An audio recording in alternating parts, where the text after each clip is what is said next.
Let's solve our issues with justice. It seems like equality isn't really for us, but actually these concepts shouldn't be positioned as complete opposites. They're really complementary. There's no need to make them so polarized either. But if we're going to talk about women's rights, and if we're going to have a more genuine conversation, honestly, the concept of equality seems stronger. It's acceptable and actually a good thing that modernity empowers women. However, because it hasn't managed to transform men enough, women are currently experiencing a major sense of being stuck between home and work life. Now, studies on secularization in Turkey have been done a bit from a bird's eye view. It's perceived as if we're either rapidly becoming more secular or rapidly becoming more religious. But I think if we increase analyses of everyday life a bit more, we'll have a better idea of what to say. Istanbul.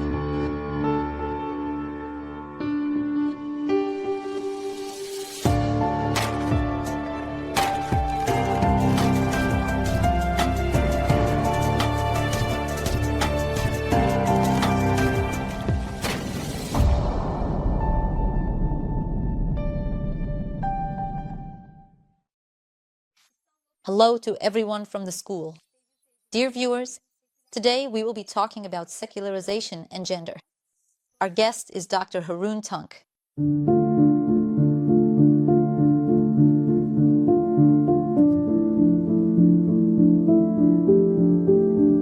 Welcome, Professor. Glad here. How are you? I'm good, thank you. I hope you're well too. Thank you very much, Professor.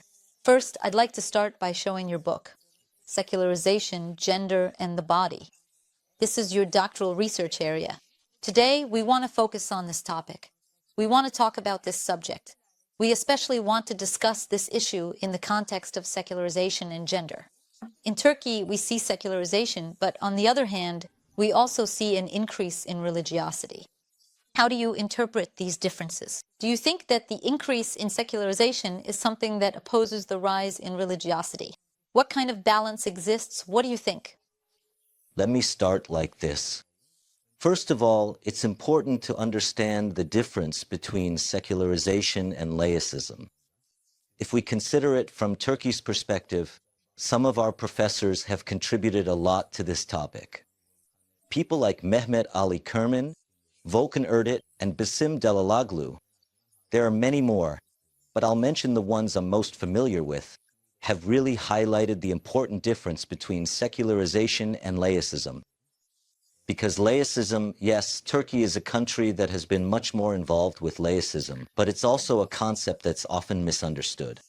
And generally, this concept has been explained in a way that tends to make the more religious segment uncomfortable. Let's put it that way, or at least that's how it was understood. But secularization isn't like that. Right now, thinking in terms of Turkey, it's reached a point that's more understandable. Let's put it that way. If we look at it from Turkey's perspective, if we look at what's happening on the ground, there's this perception among people that for quite some time now, there's been a religiously conservative government in power in Turkey. Religious orders and communities are gaining strength. For example, the number of Imam Hatip schools has increased, theology faculties have increased, and so on. There's this perception as if religiosity is on the rise. But when we actually look at what's happening on the ground, we don't really see that as much. Let me put it this way for you. In terms of perception, you could say it's 51% religious, 49% secular. But when you lower your gaze and really get into society, into everyday life, you might actually switch those numbers around. This time, you could say it's 51% secular and 49% religious. So, are you saying that daily practices have become more secularized? Seems so, at least nowadays. Now, in the Islamic world, religiosity and secularism have always been intertwined, deeply connected. It was the same in Turkey. In fact, we could even say that generally secularism seemed to be orbiting around religiosity. But now, when we look at daily life, it seems like religiosity has, to some extent, started to orbit around secularism. But that doesn't mean this. It's not like we're rapidly becoming secular or secularizing very quickly, or that religiosity is over. It's not that kind of perception. That's not what I'm trying to say. Here, it's more balanced. I use the 51 to 49% range to describe this, because we'll see what else will happen in the backstreets in everyday life. On one hand, scientific developments are increasing. Transhumanism has really taken off. So, in a way, people are modernizing, life is becoming more modern, but on the other hand, I want to say that forms of religiosity in daily life can still seriously persist. Let me wrap up this topic by asking a question. For example, let's think about it this way. After the 1950s, the rural and urban population switched places. Now, the urban population has reached almost 90%. Looking at this figure, you might say, oh, then we've become very secular. But are we really urban? If you truly believe we are urban, then yes, you would say we've really become secular. You would even say we've become secular to a large extent. But if you say, we're in the city with all our rural ways, then it means we can't really say we've become as secular as people think. We're making the city more rural, that's it. Maybe so. Yes, that's it. We're transforming it and so on. So religiosity and secularism are constantly shaping each other. Well, they're still shaping each other. And in this process of shaping, intermediate forms, gray areas, and ambiguities emerge. So we can't really talk about a pure, unadulterated secularism either, nor can we talk about a pure, unadulterated religiosity. So here, religious secular forms can emerge. There are forms of religiosity that are starting to be covered by secularism, and forms of secularism that are starting to be covered by religiosity. What I'm trying to say is there are a lot of intermediate forms. That's why we need more analyses of everyday life here. Now, studies on secularization in Turkey have mostly been done from a bird's eye view. Let me put it this way, it's being done from a bird's eye view, and it's perceived as if we're rapidly becoming more secular or rapidly becoming more religious. But I think if we increase analyses of everyday life a bit more, we'll be able to decide what to say more clearly. There would be clearer indicators. In your field of study and in your book, you actually went into the field and examined the secular practices of religious people, as well as the relationship of secular people with religiosity. Maybe an increase in this kind of research will give us clearer indicators. Of course, there needs to be more of it. Otherwise, when you keep talking from a bird's eye view, honestly, it doesn't really reflect reality. And then a problem starts to arise in perceptions as well. So, Professor, when we look at religious and secular lifestyles, we're talking about two different forms of life. And then there's the much debated issue of gender roles and perceptions. Within these two lifestyles, how have perceptions of gender changed or transformed, and what kind of balance exists here? Well, with modernity, with modernization and secularization, it actually seems like we are, in a way, becoming liberated from traditional gender roles. In other words, it seems like people are gaining or experiencing a kind of freedom. But there's also this other aspect. When you look at the issue from the opposite perspective, sometimes new restrictions can also emerge. So with modernization and secularization, it appears as though there is a liberation from traditional gender roles, especially from the perspective of women. But does every form of modernity, every form of secularism necessarily bring a freedom that is free from traditional gender roles? That's open to debate. And we can also look at the issue from a completely different angle. Let me put it that way.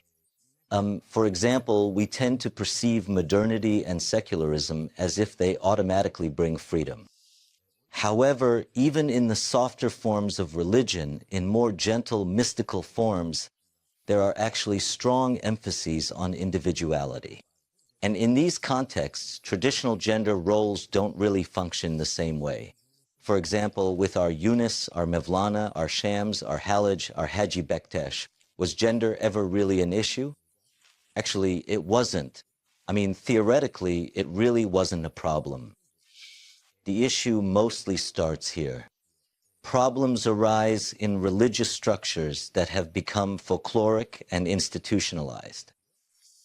In these places, forms can emerge that generally work against women, creating a hierarchy that disadvantages women.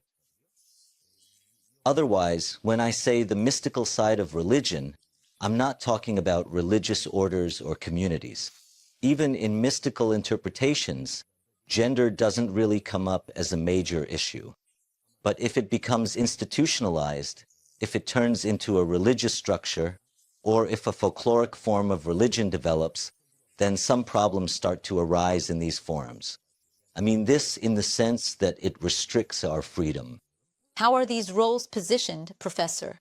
Male and female roles, so you're saying there aren't many problems in mystical forms, but we actually interpret this through men. So maybe that's why they don't see it as a problem either.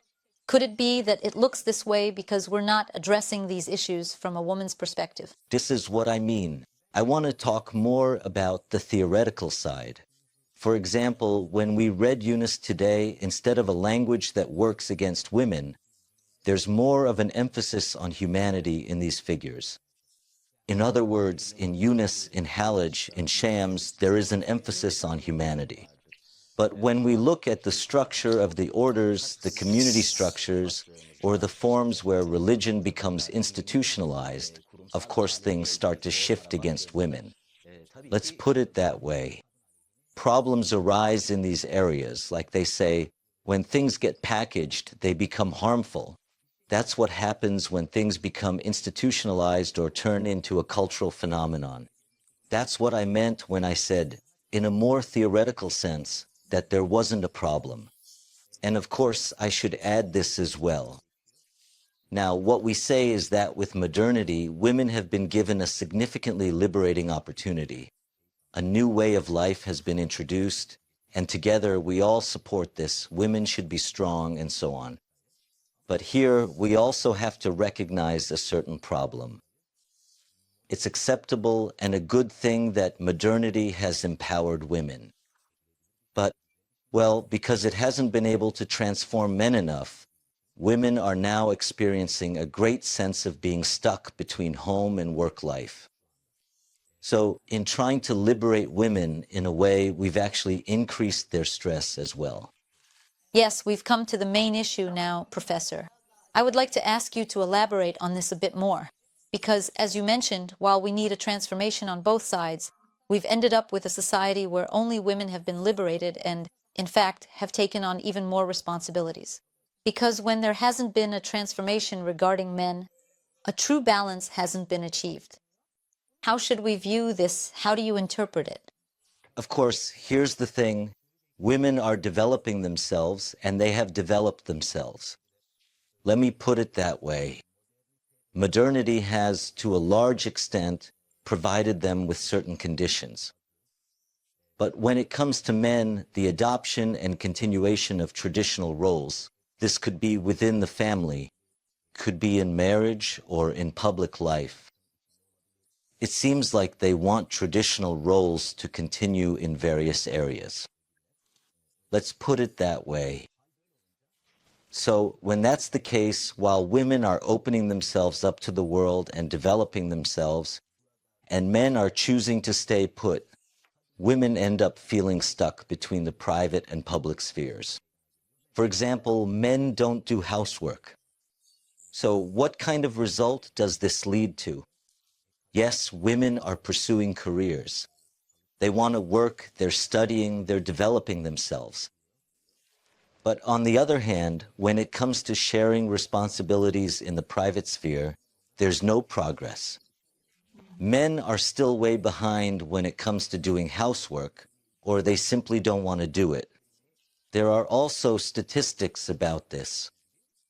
And also, when we talk to men who are working and gaining experience in the field, we find that they're still very weak and not yet fully able to recognize or understand this as an important life skill.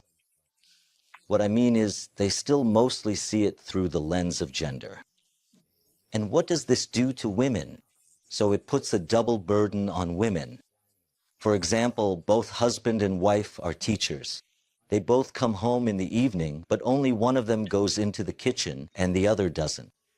So what am I trying to say? The woman comes home and on top of that, she has to cook, wash the dishes, and do the ironing. She has to do this, do that. The man is nowhere to be found. And in fact, we even talk to the men about this. Like, why does it happen this way? They say, well, teacher, we help out too. They say, what more do you want us to do? So they're always in this helping mode. He says it's her job and that he's just supporting her. He doesn't see it's his responsibility. No, he doesn't see it as a life skill. I mean, he sees it as a gender-specific task. Like, what can we do, teacher? We help out too. They keep going with this attitude, like, what more do these women want from us? Honestly, they keep holding on to this way of thinking. Let's put it that way. Yes, unfortunately. So, should we see it like this, teacher? Should we say that when it comes to men's gender roles or secularization, they've accepted the idea of their wives working, but when it comes to sharing household responsibilities, they're still stuck on the traditional side? Because if they were completely traditional, we might see a profile where they'd also have a problem with their wives working at all. Like, there could also be a perspective of, she shouldn't work, I'm traditional, all outside work is my responsibility. But that balance isn't being achieved. There's no problem with the woman working. But when it comes to dividing up household chores, they're still holding on to the traditional side. Why, yes, that's exactly what I mean. Otherwise, in other matters in the public sphere, men are quite capable of showing a modern attitude. They can display a secular attitude as well. But research on this topic also shows that when it comes to things like marriage and family, they tend to lean toward maintaining traditional roles, let's put it that way. So how does this shape the family structure today? We see that divorce rates are increasing. We also see a decrease in the population's child rates. Can we relate these to what we've been discussing? How should we interpret this? Of course, we can relate it to this as well. I mean, when women experience a great sense of being trapped, or let's put it this way. For example, before marriage, during the dating phase, the promises made tend to be a bit more rosy, you know? So, in that phase, the man might not be fully revealing his true self, let's put it that way. And when married life begins, it's like, this isn't what we expected. Why isn't he helping out with anything now? Why isn't he helping, or why isn't he sharing this life, this home life? At this point, women can experience stress, or if she can't get the man to change, or if the man is unwilling or unable to change, I can say that serious problems can start to arise in marriages. So, Professor, how has modernization in Turkish society interacted with women's rights and gender equality? How do you think it transformed this? We can put it this way. Were there elements in Turkish modernization that empowered women? Yes, there were. To a large extent. There were serious projects put forward to empower women, to modernize them, to help them access certain opportunities. But we can't ignore this either. Have women ever really become the main agenda in Turkish modernization? It seems like they haven't, let's put it that way, because modernization itself is also a patriarchal situation, a process. Frankly, when women demanded their rights, they sometimes faced harsh reactions. Yes. For example, if I try to explain this using Sarin Tekeli's concept of state feminism. Yes, women were granted significant rights during Turkish modernization, but without ever becoming the main agenda. These issues were discussed and addressed more in the background, so to speak, as if they were relegated to the third page rather than being brought to the forefront. For example, in Professor Serpil Sanyer's book on Turkish modernization, she says this. So, men were given the duty of founding the state. Men were assigned the task of building the state. Women were assigned the task of building the family. Men would build the state, women would build the family. So the Turkish model What I mean is, in Turkish modernization, this situation actually still continues. We need to look at both the empty and the full side of the glass. There are important things on the full side, like the right to vote and be elected, and, other rights like women's right to education. But honestly, we also really need to take a moment to look at the empty side of things. Here, the issue of women was, in reality, never truly taken seriously or made into a main topic on the agenda. We can actually say that it was never at any point made a main agenda item, and that's what I want to say. So, Professor, when we consider both religious and secular approaches together in Turkey, how do perceptions of gender influence each other, and how do they change? How do you see this? Generally, in more religiously conservative approaches, the relationships between men and women, or there could be other gender identities, topics are generally addressed on a more biological basis. There's an emphasis on complementarity, as in men and women complete each other. And one of the concepts that is especially highlighted is the notion of fitrat, innate nature.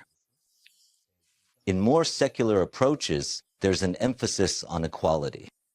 Here, equality. Recently, when Professor Hidayet Sefkatli Tuksal was talking about this topic, she mentioned something related to this. Equality is the main concept of the women's movement of feminism. Here, justice actually emerges as a kind of resistance. Yes, that's true, and I agree as well. The women's movement, the feminist movement, started out with the concept of equality and continues that way. Now, there's a new approach and a kind of resistance emerging by putting forward the concept of justice, which we call gender justice today.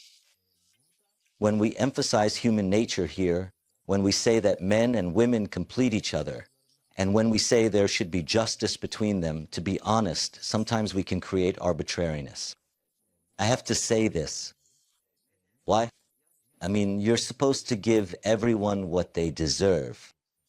But who's going to decide that? How are we going to determine this?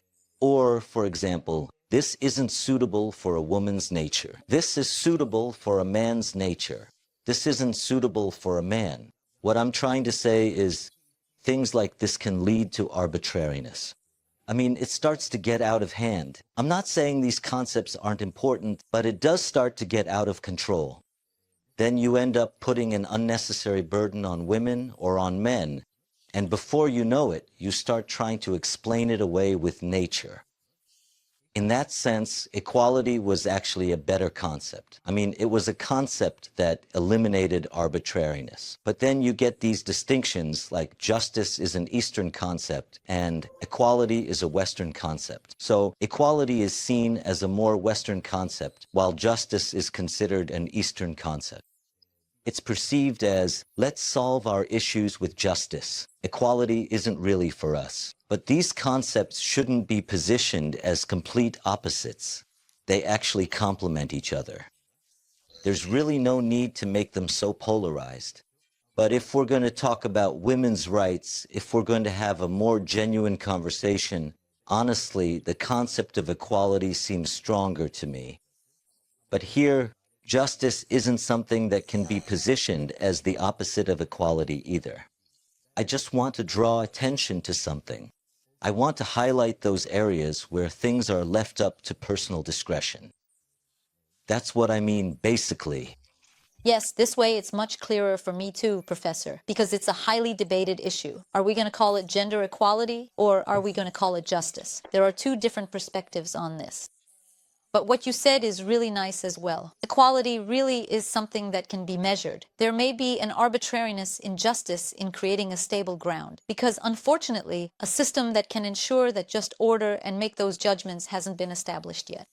Thank you very much for your valuable comments and for joining us, Professor. Thank you. Thank you. Dear viewers, today we discussed the issue of secularization and gender. See you in the next episode. Goodbye.